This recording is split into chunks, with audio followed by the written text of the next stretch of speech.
Bismillahirrahmanirrahim. Assalamualaikum warahmatullahi wabarakatuh. Alhamdulillahirabbil alamin. Wassalatu wassalamu ala asyrafil mursalin wa ala alihi wa sahbihi ajmain. Rabbi shrah li sadri wa yassir li amri wa hlul 'uqdatam min lisani yafqahu qawli. Rabbana la ilma lana illa ma 'allamtana wa 'allimna ma yanfa'una. Allahumma hdina wahdi bina waj'alna sababan liman ihtada. Allahumma ftah lana futuhal arifin. Allahumma ftah lana futuhal arifin. Allahumma ftah lana futuhal arifin. Wa ba'du. Bapak Ibu, pripun kabar sedaya?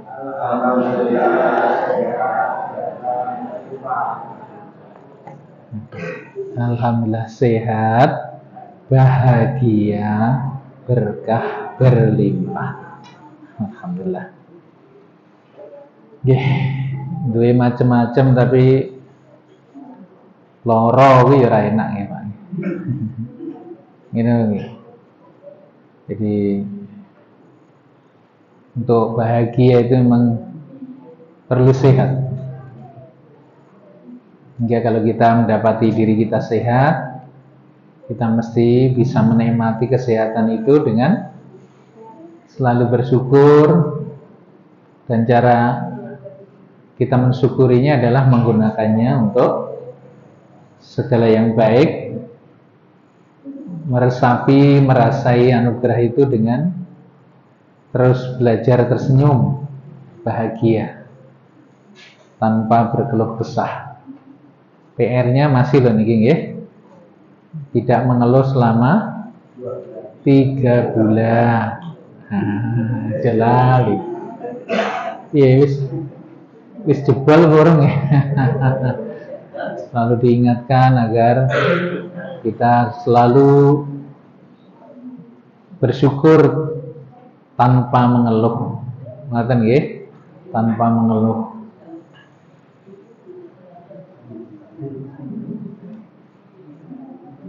Nah, kemarin kita sudah membahas tentang plafon rezeki. Sedulur semua yang dirahmati Allah, memang kita belajar seperti ini perlu perjuangan, nggih, perlu kesungguhan. Namun tanpa dirasa kita ini sedang meninggi derajatnya di hadapan Allah Subhanahu wa taala. Seperti kalau kita ini berjalan ke arah Tawangmangu. Kita ini naik motor, goes atau bawa mobil, bahkan jalan kaki. Begitu sampai ke Bundaran HI atau lebih atas lagi, nggih, di Lau Kalasenja atau Legender atau apa di sana, tiba-tiba kita melihat, oh, kita ini ternyata sudah tinggi. Melihat bawah, kita ini sudah berada di tempat yang cukup tinggi. Padahal kita berjalan biasa, nggak terasa itu. Meningginya itu nggak terasa, tiba-tiba saja kita sudah berada di tempat yang ternyata tinggi. Itulah nasib dan makom, kedudukan orang-orang yang senantiasa talabul ilmi. Yarfa'illahu alladzina amanu minkum walladzina utul ilma darajat. Ini pakai fi'il mudhari, yarfa'. Allah sedang terus-menerus, ya. Apa ini? Present continuous tense. Jadi sedang dan terus menerus. Allah terus meninggikan, sedang dan terus meninggikan derajat mereka yang beriman dan yang berilmu. Maka setiap langkah ketika kita menuju tempat-tempat ngaji, satu langkah untuk meninggikan derajat, yang satu langkah untuk menghapus dosa.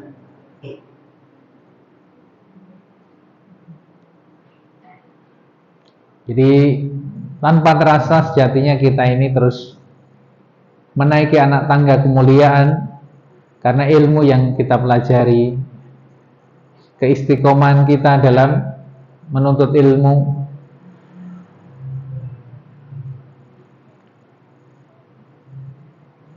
Di sisi lain masih banyak saudara kita yang saking sibuknya nggak sempat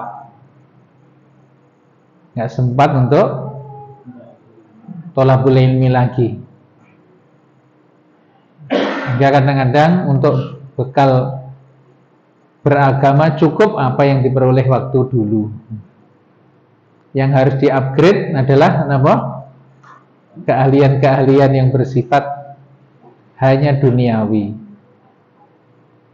Training-training, ya, pelatihan-pelatihan bahkan yang berbayar mahal akan diikuti, karena jelas bisa menghasilkan cuan.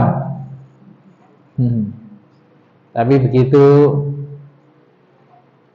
kajian-kajian yang akan membawa kepada kebaikan nasib dunia akhirat sering kita abaikan. Nah, disinilah pentingnya kita menyadari jamaah sekalian bahwa keistiqomahan kita dalam rangka thalabul ilmi itu adalah anugerah yang agung dari Allah Subhanahu wa taala yang tidak diberikan kepada sembarang orang. Hanya orang-orang yang dipilihnya. Maka kadang-kadang Allah memberikan tasliyah, memberikan semacam hiburan kepada mereka-mereka yang istiqomah dalam kebaikan seperti thalabul ilmi ini. Apa diantaranya? Mungkin ada diantara kita mengalami kejadian-kejadian yang baru dirasani, dirosau ujuk-ujuk kedadean. Berdoa sebentar tiba-tiba mewujud. Keinginan-keinginan baiknya tiba-tiba mudah saja terwujud. Hatinya lebih tenang, lebih damai. Rumah tangganya, keluarganya mulai tertata, ekonominya dan seterusnya. Tanpa kita sadari hal itu. Ternyata itulah cara Allah menghibur para kekasihnya. Dan hiburan yang sempurna nanti di surganya. Maka selalu kita berwasiat di sini untuk saling meneguhkan berada di jalan kebaikan ini sampai kapanpun. Sesulit, sesibuk apapun, tolong disempatkan kita dalam rangka thalabul ilmi dimanapun berada. Karena itulah yang memuliakan hidup kita, insyaallah. Kadang-kadang begini, ada di antara teman-teman tuh yang tidak banyak mengambil manfaat dari ilmu yang kita sampaikan, tapi mereka memperoleh dan dibukakan ilmu itu justru dari pertemanan. Ketemu di majelis begini, ketemu teman, ngobrol, terbukanya di situ. Macam-macam cara Allah membukakan kebaikan itu. Makanya bertemunya orang-orang yang baik akan menghasilkan kebaikan. Andai kata Bapak Ibu sedulur semuanya belum bisa mengambil manfaat dari ilmu yang dipelajari di sini, setidaknya bertemannya kita dengan sedulur-sedulur ini akan membukakan banyak kebaikan-kebaikan, baik untuk dunia maupun akhirat kita. Mengatakan nggih, insyaallah. Termasuk materi yang kita bahas kemarin tentang plafon rezeki, bahwa untuk mengubah nasib kita memang Allah memberi kebebasan, sementara takdir itu di tangannya. Salah satu caranya adalah dengan memperbesar kesadaran kita. Kita mesti memiliki kesadaran yang lebih tinggi, kesadaran yang lebih baik, bahwa kita itu layak untuk memperoleh keberlimpahan hidup seleranya mulai dinaikkan dari hotel melati ke hotel berbintang, dari sego kucing ke sego macan, ya, gitu. Seleranya diubah.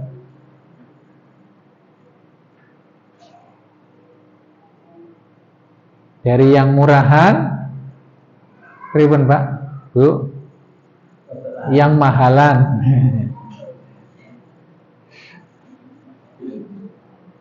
Rasulullah ngajari bahkan selera ke surga pun disuruhnya kita meraih surga Firdaus yang paling tinggi, bukan sing penting mlebu swarga iki ora.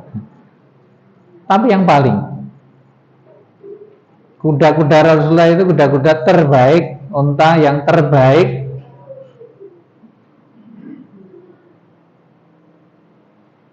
Makanan juga yang terbaik. Madu, kurma, daging kan gitu ya.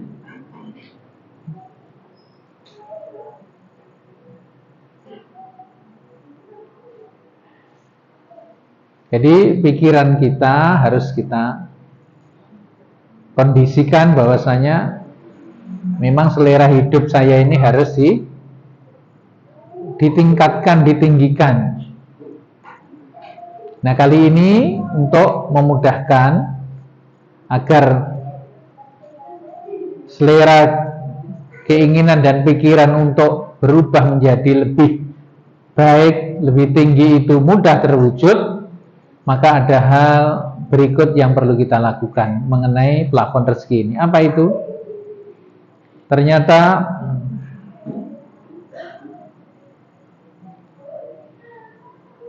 penghasilan kita, kondisi kita itu juga ditentukan oleh beberapa orang di sekitar kita. 3, 4 orang sampai 5 orang di sekitar kita sangat menentukan nasib kita. Karena orang lain seringkali memberi pengaruh pada kehidupan kita. Rata-rata 1 orang bisa mempengaruhi 20% dari kehidupan kita.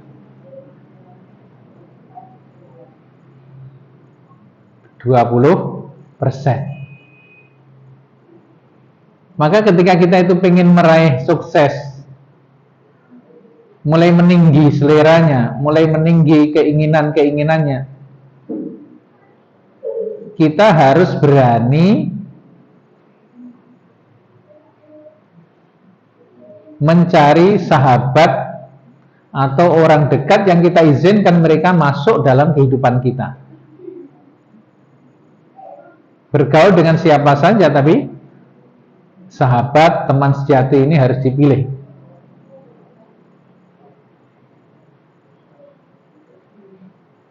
Kalau penghasilan kita selama ini sebulan 5 juta, kemudian kita ingin punya penghasilan 50 juta, mau tidak mau kita harus berani berteman dengan mereka-mereka yang berpenghasilan minimal 50 juta itu.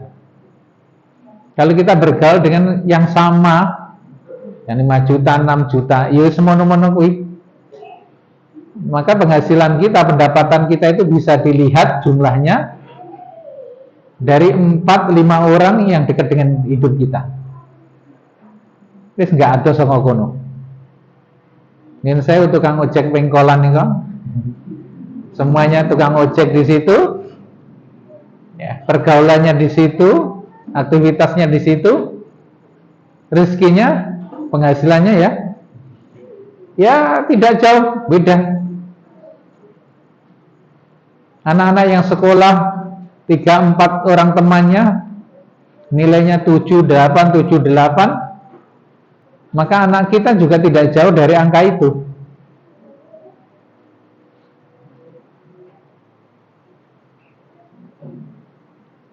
Jadi ini cara mudah untuk naik kelas. Apa itu? Kita harus masuk circle, sebuah komunitas, kelompok yang menghebatkan kita, yang membaikkan hidup kita, menaikkan taraf hidup kita. Hingga kalau kita itu pengen ahli Quran, ya cari ustadz-ustadz, guru-guru yang konsen terhadap Al-Quran, hafalan, kan gitu.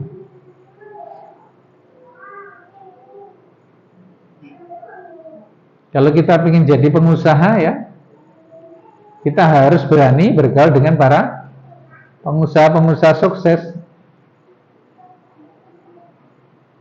Jangan berdiam di tempat yang sekarang.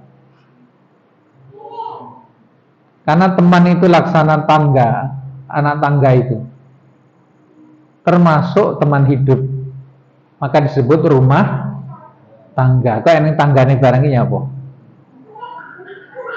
Karena memang teman hidup termasuk pasangan dan juga teman yang lain itu laksana anak tangga. Anak tangga itu bisa meninggikan kita step by step, langkah demi langkah. Tapi teman hidup kita juga kadang membawa kita menurun. Selangkah demi selangkah kita turun.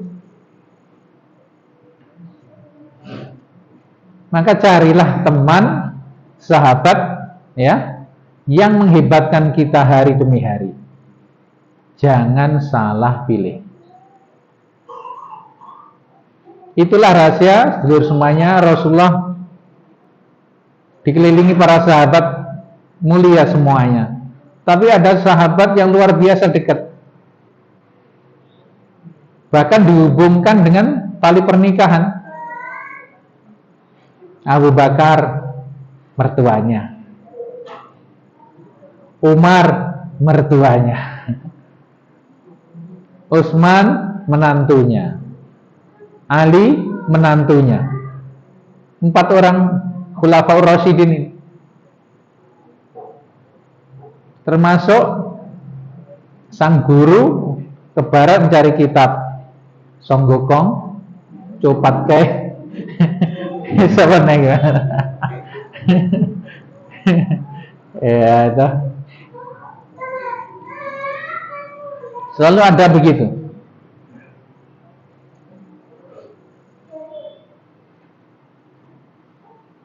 Nah sekarang tengok 3, 4, sampai 5 orang yang sangat akrab dengan kehidupan kita. Siapa mereka? Kalau memang mereka selama ini masih biasa-biasa saja, setara dengan kita, beranikanlah diri kita untuk meluaskan persahabatan. Masuklah ke grup-grup, kelompok-kelompok, komunitas-komunitas yang akan meninggikan kita.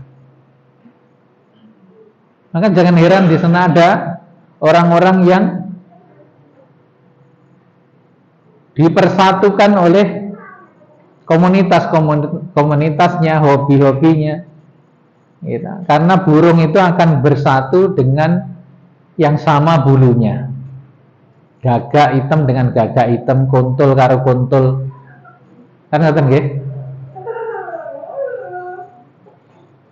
Maka ada grup moge, motor gede. Grup siapa mereka ini? The have, orang-orang yang mampu. Mata no balik. Saurarane mampu tuku motor sak bensine. Gini. Ada klub off-road yang mobil double gardan. Ada yang sepeda motor KLX ya, yang 150 juta itu. Skoke Slawi Uto. Saya pernah ke salah satu bengkelnya di Solo. Ini skoke Slawi Uto. Ya Allah.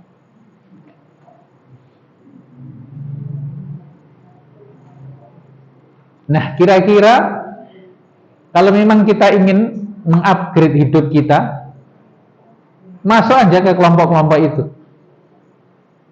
Sudah ada semuanya di sekitar kita.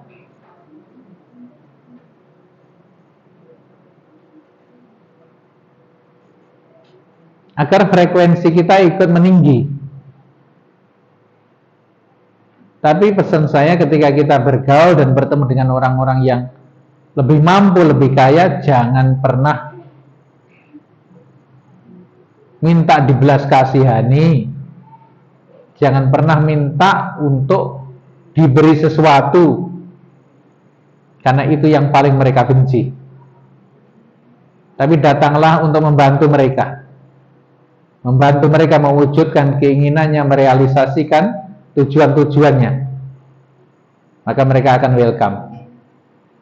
Ibu-ibu ada kelompok sosialita gitu, tasnya Hermes selawe 50 yuto, ibu nggih, ada kelompok-kelompok begitu. Kapan hari saya ke Pantura yang ngono, ada kelompok begitu. Mereka disatukan dalam suatu arisan, setiap bulan arisannya satu orang 100 juta. Ya, iya mas, kan lumayan ya, karena para pengusaha akhirnya bisa untuk modal kan begitu. Jangan dicela mereka, jangan dicela, wah sok kaya, enggak begitu.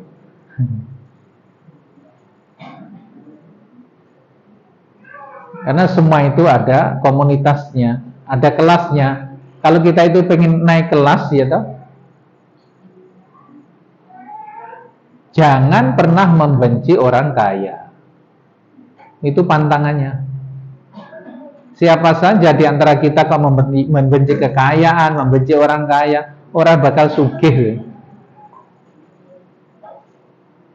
Orang yang melakukan bahwa kekayaan atau orang kaya itu sombong, sumber masalah dan sebagainya, itu tandanya dia wong melarat, urung tahu sugih.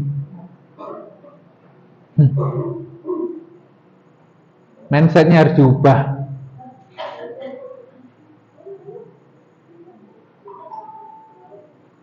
Karena dengan kekayaan di tangan orang-orang yang soleh akan bawa kebaikan, pajaknya beres, zakatnya beres, membangun peradaban, membangun sekolah, madrasah, masjid-masjid, bantu anak yatim, para doa, apa kan begitu.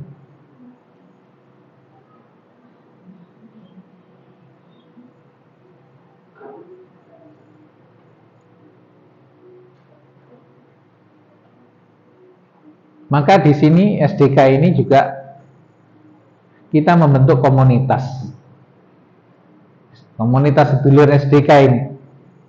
Tentu kita ini beragam macam-macam, tapi setidaknya dengan materi yang sama, kita ini memiliki frekuensi yang sama. Ingin sukses bersama dunia akhirat kan ada.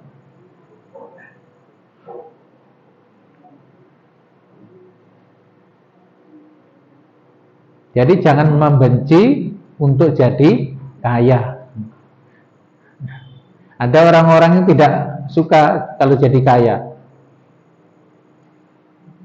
Saya tak melarat wae.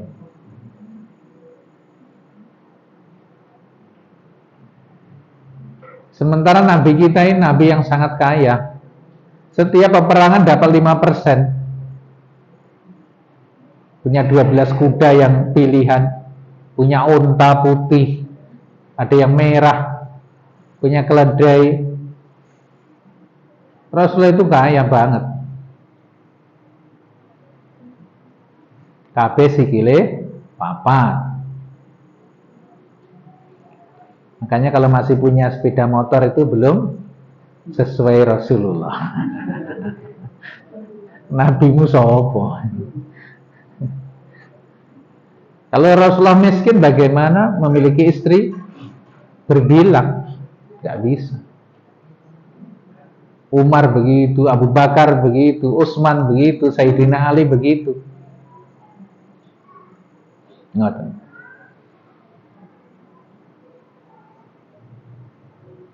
Jadi kita ini jangan lama-lama berada di bawah tempurung pemikiran kita sendiri. Seakan-akan Islam ini disuruh mencukupkan diri dengan kemiskinannya. Yang penting besok neng akhirat. Gak begitu Pak, Bu. Rabbana atina fid dunya hasanah wa fil akhirati hasanah. Podo hasanah ini. Bagaimana kita merasakan surganya di dunia ini, hingga baiti jannati itu. Dan di antara kita bisa menikmati kehidupan surgawi itu ya dengan materi. Gak bisa tidak. Karena perasaan itu tidak bisa nyaman kecuali dengan terpenuhinya kebutuhan fisik. Kita setelah makan enak, apa yang kita bicarakan apa? Rasane enak. Naik kendaraan enak, rasanya enak loh. Kembali ke rasa.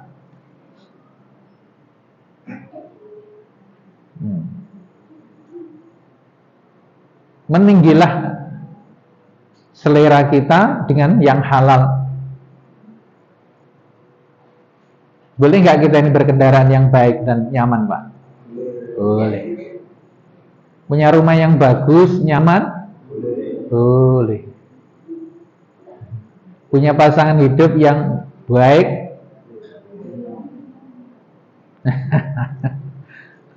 Kan ngono ya, Pak ya? Boleh. Duit wakeh malah berapa?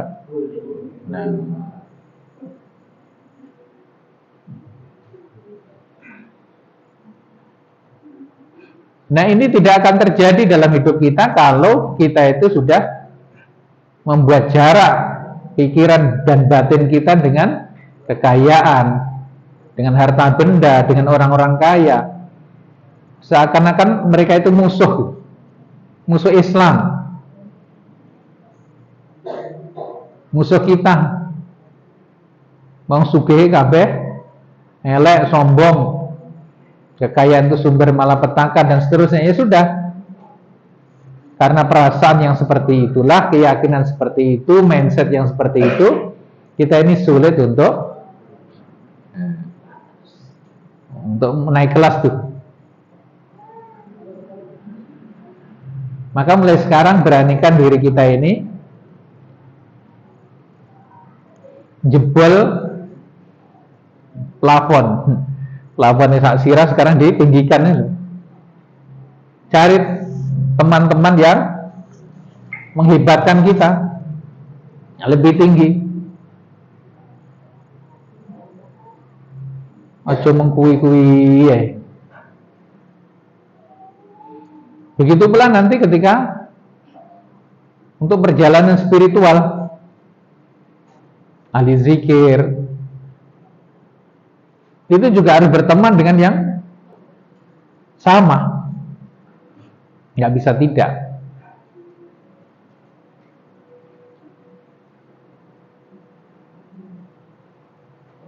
Kalau kita itu pengen jadi ahli zikir, ahli sholawat, ya kita bergaulnya dengan orang-orang yang suka bersolawat, berzikir, begitu. Nggak bisa tidak. Cuma sekali lagi, sedulur semuanya, perlu ada keberanian untuk mendobrak kenyamanan kita selama ini. Kadang-kadang kita sudah merasa nyaman dengan kondisi kita masing-masing. Padahal kita itu masih bisa di-upgrade, ditinggikan. Harus ngene wis dhuwur plafonku Pak Yai. Kuwi jek iso tunggahne neh. Jek iso tunggahne neh.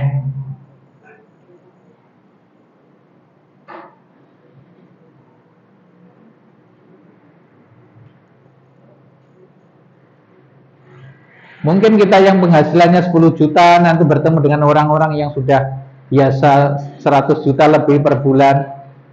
Akhirnya kita mendengar angka-angka besar itu biasa. Penghasilan 100 juta, 200 juta, sesasi, itu biasa. Neng kuping. Kalau kita sudah biasa dengan angka-angka itu, maka kita akan mudah dialiri rezeki di angka itu.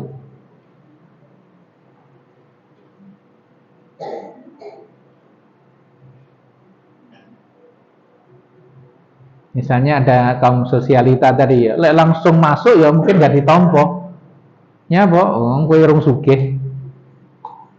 Gimana caranya? Sederhana. Tawarkan snacknya. Gimana? Hubungi salah satu atau panitianya yang kita kenal mungkin. Bisa nggak ini saya bantu untuk masalah airnya, masalah snacknya atau apa? Mungkin awalnya begitu, begitu. Akhirnya lama-lama nempel.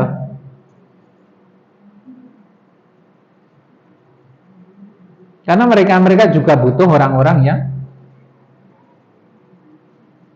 membantu mereka dalam usaha-usahanya.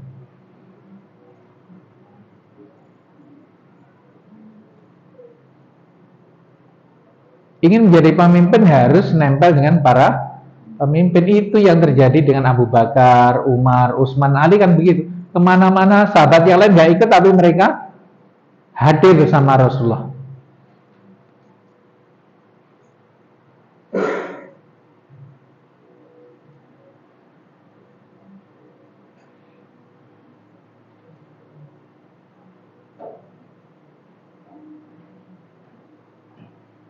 Saking ada teman kita itu yang pengennya masuk ke sepeda motor yang off-road itu,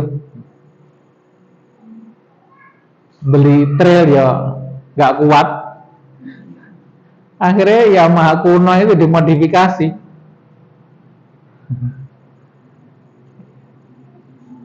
Tapi karena keadaan itu bisa diterima oleh komunitas tersebut.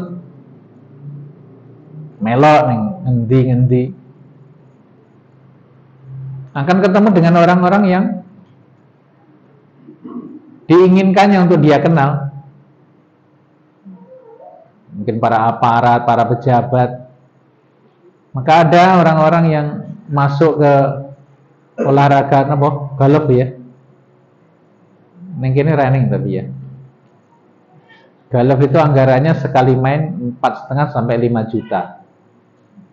Untuk candy-nya, untuk bolanya, untuk layanan mobilnya itu dan sebagainya.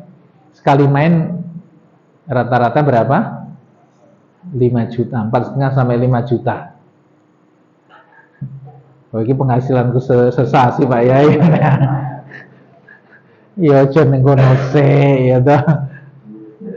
Kalau udah kelasnya ya bisa ke sana. Kita itu perlu membuat circle tadi loh. Pertemanan, lingkungan. Itu yang sangat mempengaruhi. Anak-anak muda kita lihat ini siaran-siaran dari bapak-bapak polisi itu ya, razia malam-malam. Ana sing klitih apa? Klitih sing nggawa pedang sak meter barang ngono kuwi.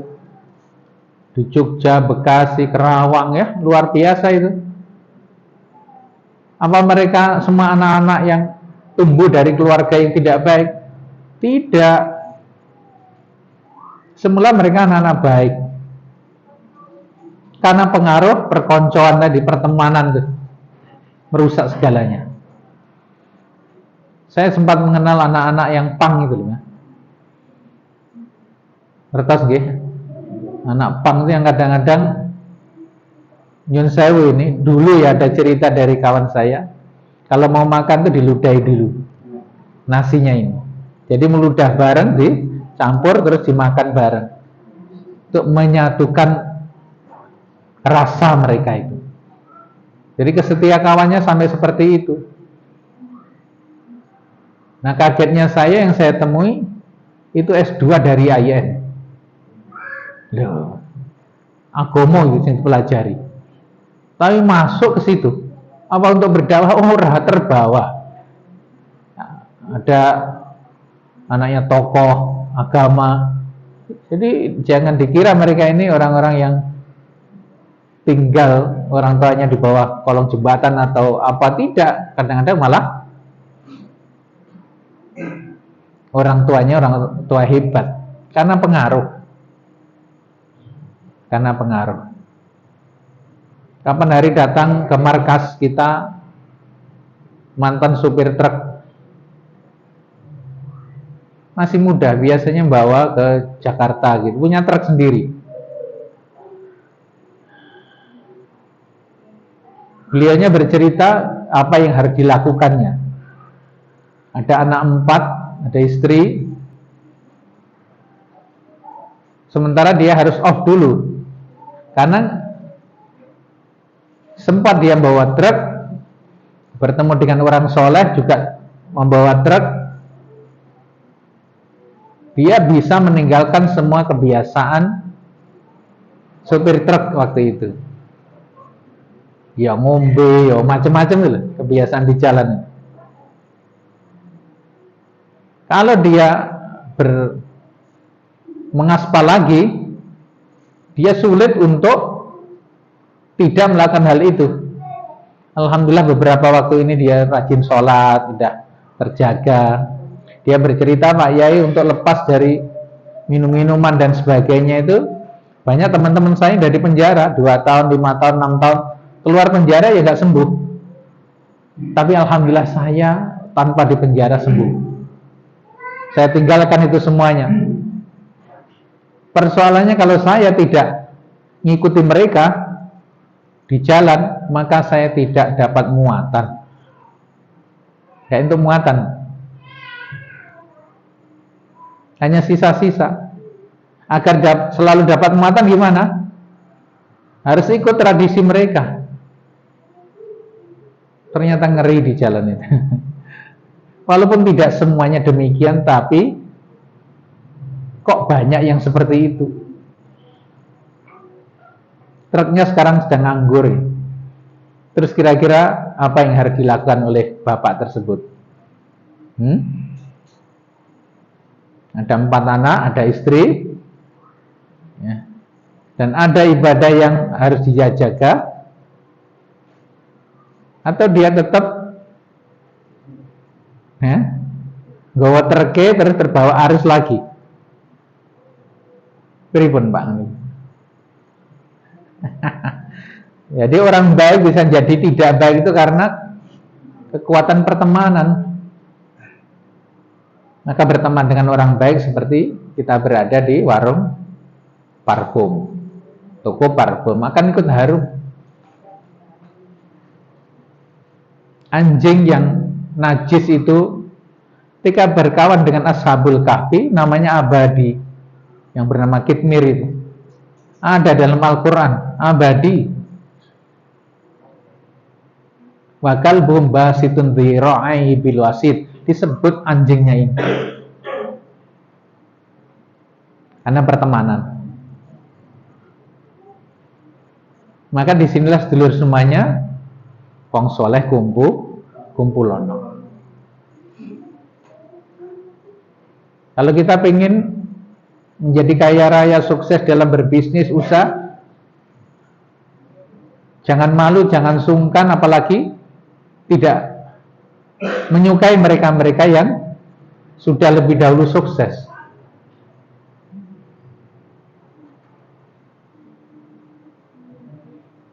Pertanyaannya adalah, awake dhewe kuwi cek duwe nafsu untuk dadi wong sugih apa ora? Masih ada minat nggak kita itu untuk menjadi orang yang kaya raya nih lho? Kayak tur arep kangge apa? Arep kangge apa kowe lek sugih niku?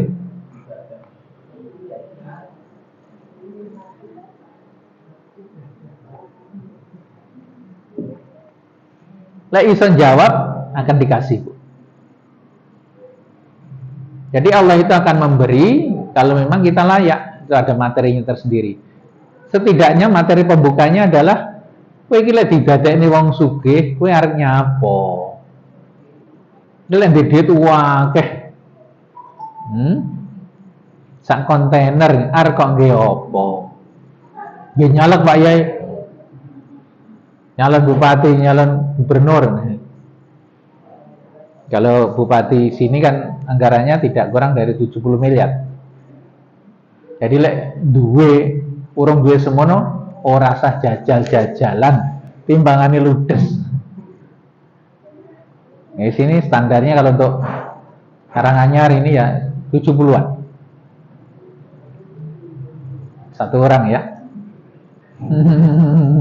Kalau untuk bupati, ya gubernur ya tambah mana.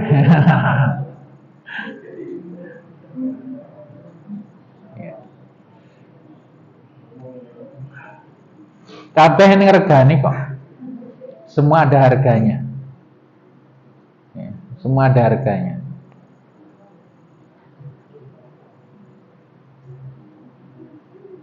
Nah, sekarang PR-nya gini ku, Bapak Ibu.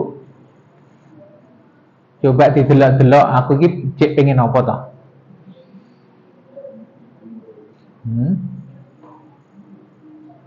Pengen hidup berkelimpahan itu melalui jalur apa? Jalur pengusaha? Kan kita semua kayaknya pengusaha ini. Mas Fajar, golekno bojo Mas, kula usahane tat. Mas Fajar golekno kontrakan, kula usahane tat.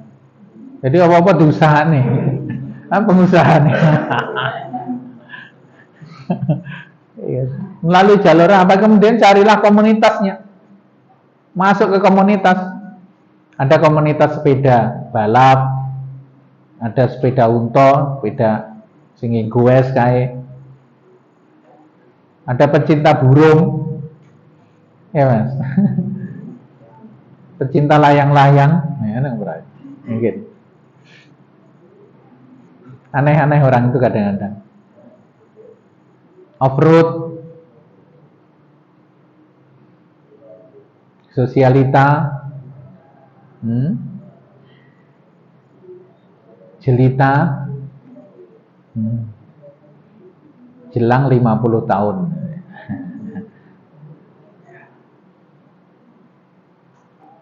Coba digoleki.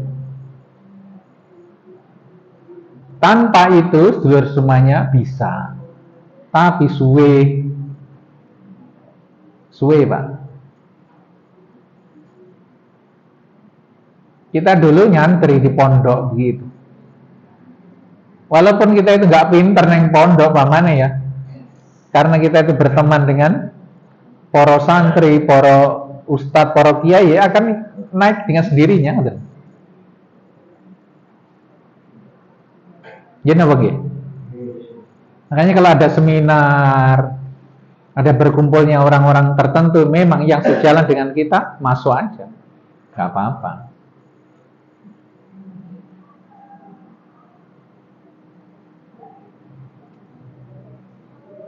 Itu yang menjadi renungan kita untuk materi plafon rezeki.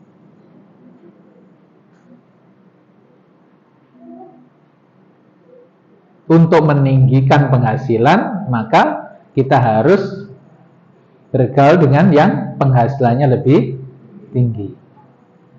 Semula agen bergaulah dengan para distributor agar kita jadi distributor nantinya. Kita pengen jadi importer, bergaulah dengan mereka yang concern dengan import. Banyak sekali yang bisa diimport itu. Sapu lidi, daun pisang, kedebok pisang. Apa aja kayaknya di Indonesia itu bisa diekspor. Ternyata di luar negeri mahal. Kita lingu punya barang-barang itu. Kenapa? Karena nggak ada komunitasnya.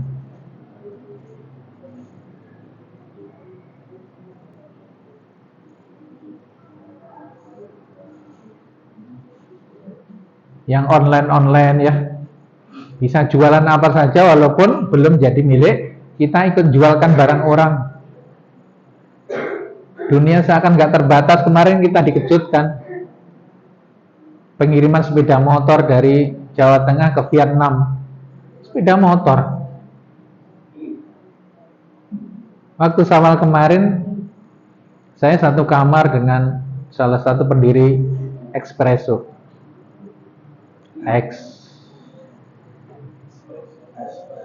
Espresso. Ekspreman Solo. Espresso, Ekspreman Solo. Beliau ini memiliki bengkel Vespa yang sangat terkenal di Solo sana, melanjutkan ayahnya. biasa ngirim Vespa itu ke Eropa sana 150 juta satu unit ini. Padahal Vespa lama ke Vietnam kemana udah biasa itu. Bisa sugih gara-gara Vespa njupui ning kampung-kampung murah-murah. Didol dengan harga yang tinggi. Bagaimana bisa begitu? Karena bertemu dengan eksportir, berteman dia, bergaul dia, akhirnya ketemu jalannya. Kosmet juga begitu nanti, bisa merajai dunia. Kenapa tidak? Ada air mineral yang hanya segini tapi kayak model botol, itu terkenal di dunia. Sidang PBB, pertemuan-pertemuan internasional, menjadi minuman wajib. Kurang lebih satu botolnya 150.000. Itu dari Indonesia. Bahkan kita orang Indonesia jarang ngombe sing kuwi, Pak. Yang menikmati orang-orang sana. Loh, ngono kuwi. Kita ini negeri surgawi, apa-apa itu asal bisa mengemasnya, bisa menjadi barang yang sangat mahal, sangat berharga. Pocari Sweat itu dari kelapa ya dah. Yang udah dimodifikasi demikian rupa, kita air kelapa sak pirang-pirang. Jadi banyak sekali sedulur semuanya peluang-peluang untuk kita meraih sukses itu. Sekali lagi, supaya tidak diawang-awang materi ini, tugas kita adalah mencari teman, mencari pergaulan yang menghebatkan kita. Karena ingat, mungkin keberadaan kita masuk ke sana tidak hanya ingin meninggikan plafon rezeki kita, tapi karena kita punya bekal pengetahuan agama yang baik, memadai, siapa tahu keberadaan kita itu malah berdakwah di sana. Orang-orang kaya itu kalau diajak ngaji umum ini ya mau, apalagi di lapangan nggak mau, paling yang datang duitnya. Ini apa nih? Maunya ngajinya khusus dengan sesama yang kaya, nggak mau yang gratis, maunya yang mahal. Saya itu ada kenalan ya, sering adakan acara begitu, sekali datang 7 juta, sehari itu di hotel, menunggu ya oke, sing tekoi. Jadi dengan mahal itu dia malah seneng, mau gratisan. Mungkin suatu saat SDK ini dikawin Mas Fajar ya. Untuk kelas tertentu pasti ditawarkan.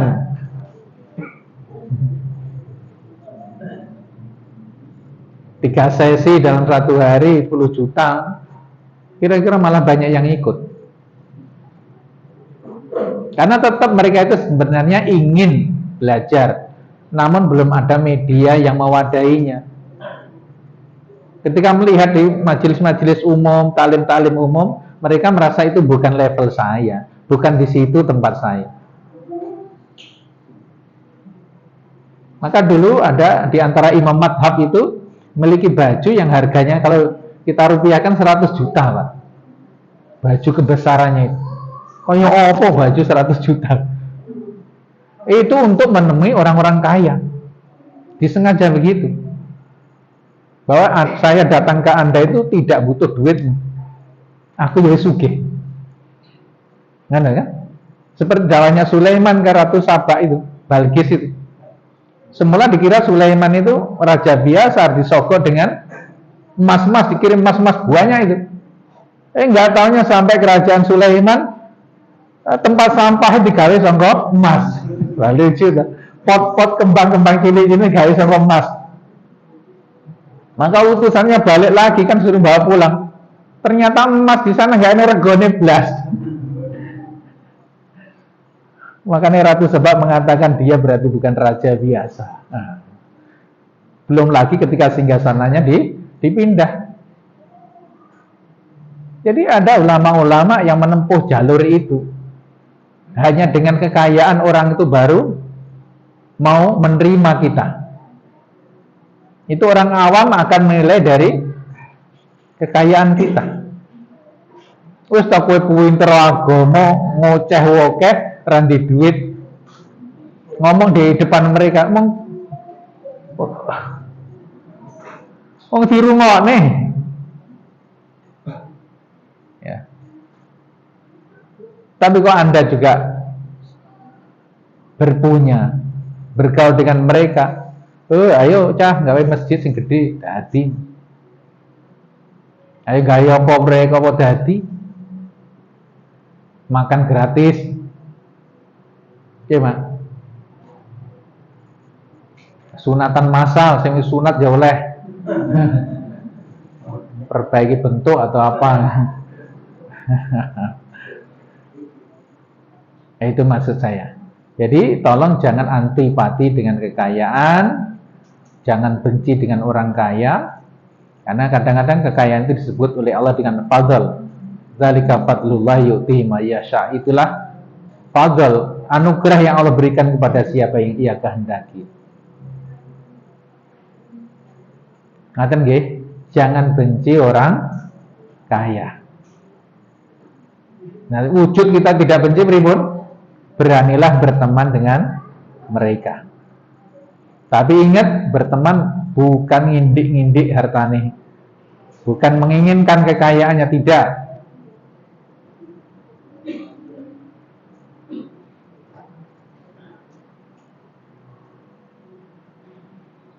Nonton PR gini nggih, PR -e. Coba bikin daftar ya sopo sing kira-kira tak cedaki. Iya, memang harus begitu, Bu. Tapi ketika kesadaran kita mulai tumbuh, muncul, nanti akan dihadirkan mereka-mereka itu. Orang-orang yang akan menghebatkan kita, Allah akan datangkan orang-orang itu.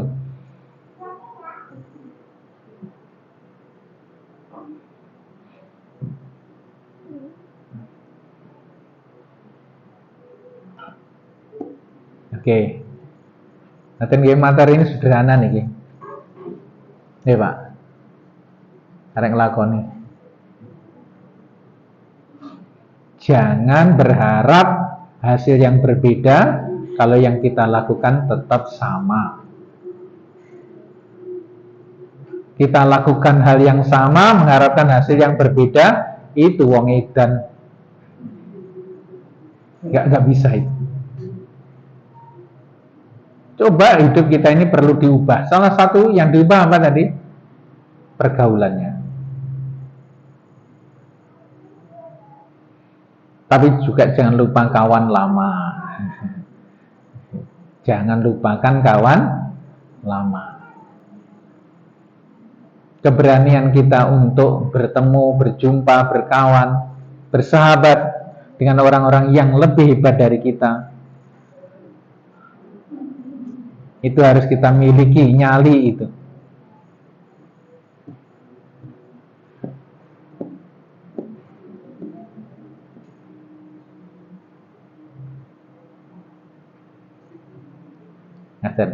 Ada pertanyaan?